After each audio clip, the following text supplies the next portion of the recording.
Let's talk about some mind mapping and your letter writing. It can be both the letter or the email writing.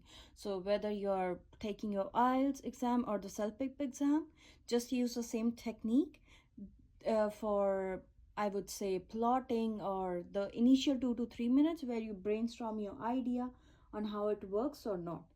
So without wasting any time, let's see what you need to do. So starting, if you see, we have to focus on the question first. What question needs from us? They say you lost your luggage during a flight. Write an email or letter to the airline. Why I wrote email or letter? So that you don't get confused between IELTS and CELPIP. It could be both. So include the flight details and what you lost, how the loss affected you, and what you want the airline to do. This is just one sample. There are other ways of mind mapping as well. Leave a comment below if you want me to make more such videos with different techniques you can use for mind mapping before you can start writing the actual task. So I made 3 things here. First one is flight details, second is lost items, and third is impact and request, so that I have everything what I need to mention in here. If for flight details, what you will mention is your flight number, that what flight you took in. It could be any. It has to be an imaginary flight number, not an actual flight number. You have to mention time and date. On what time, what date your flight. It's just like you are responding or you're writing to an actual airline, and you need to mention the airline name as well, because in question no airline name is mentioned. So you're just mentioning it in your flight details because that's the part of the airline.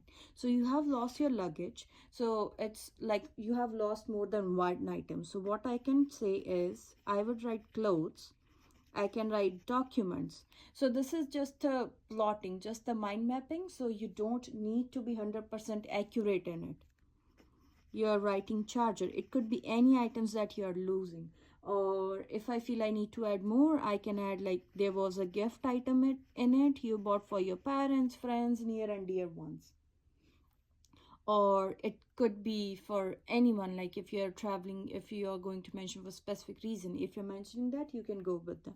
So impact, what you can say is probably you miss some important deadline or important meeting because of your documents, or you can mention you have some cash loss because your products were expensive in there, the clothes and the other things.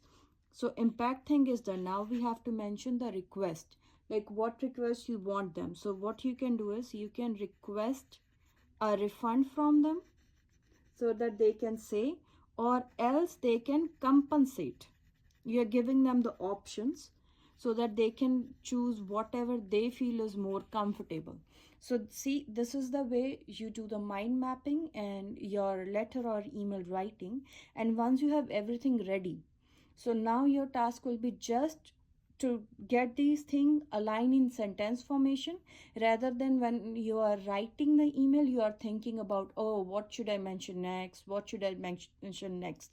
Practice this thing and trust me, it's going to help you to reduce your mistakes.